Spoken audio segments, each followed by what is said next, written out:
ऐ चादर में लिपटने वाले, उठो, अब खबरदार करने लगो और अपने परवरदिगार की बड़ाई बयान करो और अपने कपड़े पाक रखो और शिर्क की गंदगी से तो अलग ही रहो और इस नीयत से एहसान न करो कि उससे ज्यादा के ख्वाहा हो और अपने परवरदिगार की खातिर सब्र करते रहो। फिर जब सूर फूंका जाएगा तो वो दिन मुश्किल का दिन होगा, यानी काफिरों पर आसान न होगा।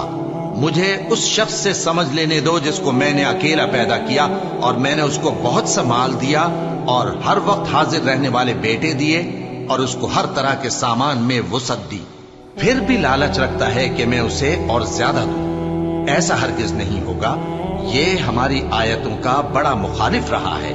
मैं इसे एक बड़ी चढ़ाई चढ़ाऊंगा।